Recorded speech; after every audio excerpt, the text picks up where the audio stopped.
Well, here's what we got. We have Jones Oil Company Chevron vintage hat, and this is kind of a sentimental rebuild here, a redo, a fixer-upper. Tag's gone there. Youngan hat. Fix this up. We're definitely going to give it a clean first because it has a lot of. This hat's had a lot of work done under it, under the lid. So we're gonna clean it up, make it look real nice, hopefully. And then what we're gonna do, we're also gonna do a restoration on the lid here. So it's frayed right there. Take the stitching out here, remove this, and should have a replacement to match the color. We're gonna replace that. I wanna see where this goes. I need a light to see home, and I want you to know. Went ahead and just threw a couple others in here just to make it worthwhile. There's some cool old ones in here, some cool new ones. There's a Pendleton one right there. But I'm doing them in the cages this way. If it's a really nice hat, you're gonna want to hand wash it, do the whole soaking thing. Takes a long time, but delicate. I usually go cold. You can go tap cold, but let's just go cold for safety measures. If you have some white hats in there and there's red and other colors that could bleed onto the white, you want to stay away from using the hot, the warm. You want to be cold. That way the colors won't bleed. Another thing, if you're going to use the hat cages, you're going to want to make sure you have it on low spin or no spin. These ones I'm not too worried about it. Also, I like to go an extra rinse. It does add a little bit more time, but it allows your hats to kind of get some more moisture there, to get the grime and the dirt out. I send a second rinse.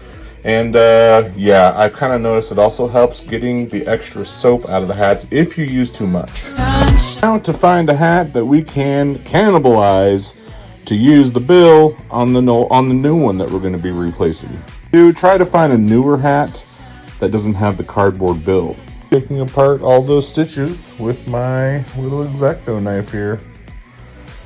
Let the fun begin. Once you get it going, you kind of grip it like this and kind of pull, and you can see how there's that show in the stitch there. You can take that knife and just kind of pop them along the way till you get to the end. The hardest part is getting it started at the corner there. Alright, so then once you get out the end, it just kind of pulls right out. And what you got is that looking right there. And where it was right here. See how it just sits right in there nicely? So now, I'll take the snap off of this in case I need to use it somewhere else. And probably not the button, should be okay. But if the button comes off nice, I'll keep the button too.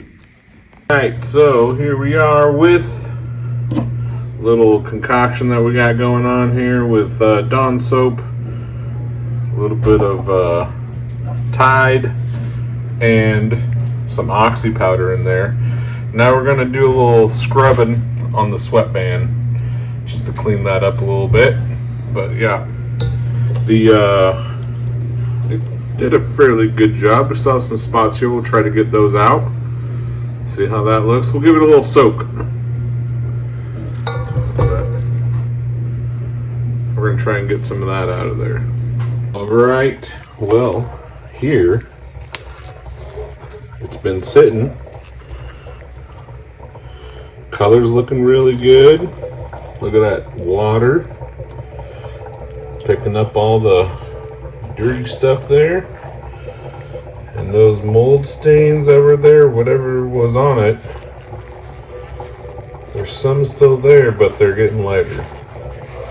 I think that they're just going to be on there for good. So we're going to rinse this off. As you can see, we got the bill off.